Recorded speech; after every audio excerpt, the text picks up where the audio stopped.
Good afternoon. This is Pamela Bluewater at the home of Absalom, King David's son, to interview Tamar, the king's daughter, Absalom's sister, who is now living at her brother's home as a desolate woman in disgrace.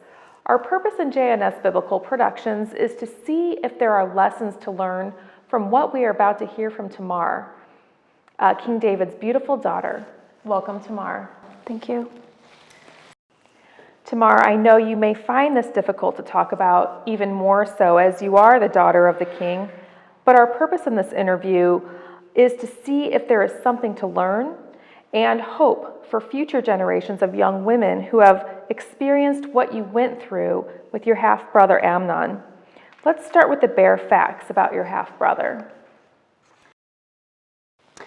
Well, my half-brother Amnon said he fell in love with me, but it was more like lust.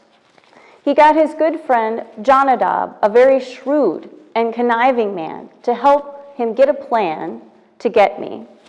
By pretending that he was sick, he asked the king to have me come to his house and prepare him food.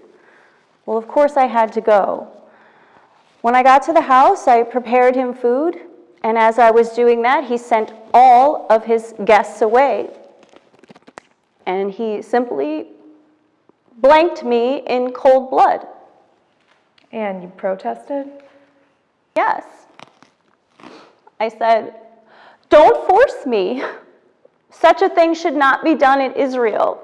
I told him this was wicked. Where could I get rid of my disgrace? And he would be a wicked fool in Israel. I even asked him to speak to the king. He would not keep me from being married to him. Amnon didn't listen to me at all and raped me over and over. And this is quite a story, and you told the king? I did.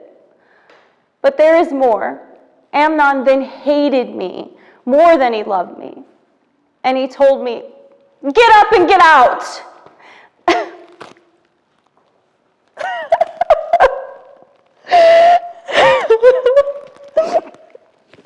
He called his personal servant to shove me out the door and bolt the door behind me.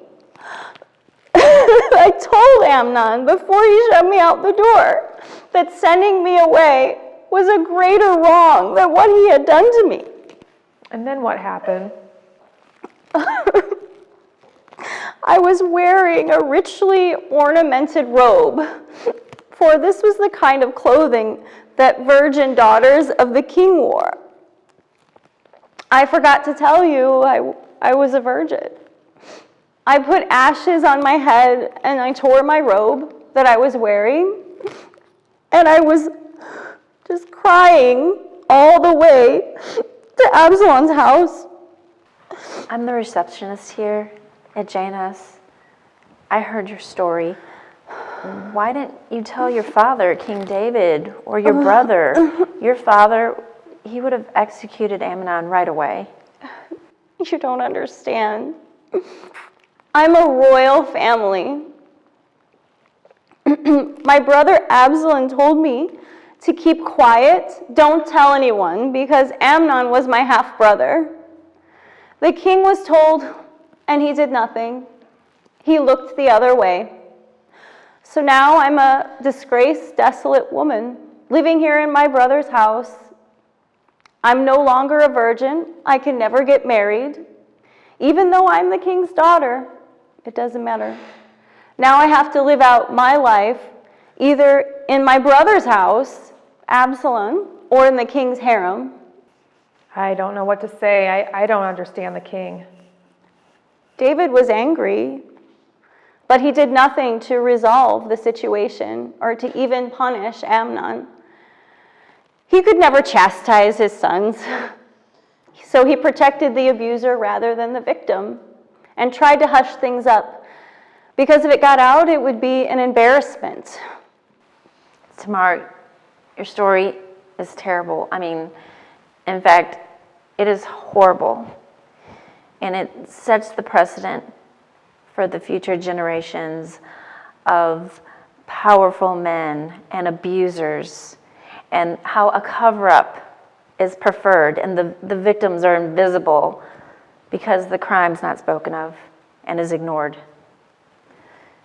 Were you paid off for your silence? No, but Absalom did get his revenge.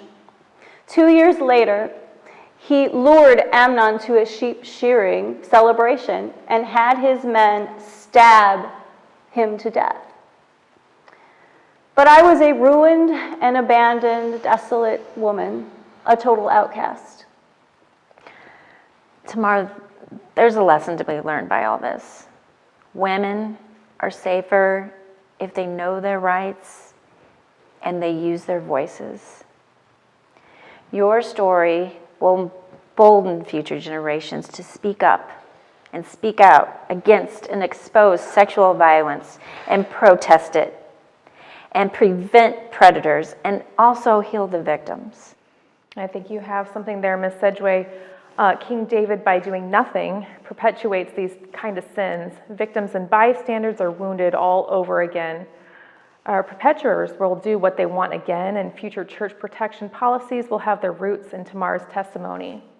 This is Pamela Bluewater for J&S Biblical saying, every woman that is abused to speak up, and please tell the truth, even if it is costly, and please listen. Good afternoon.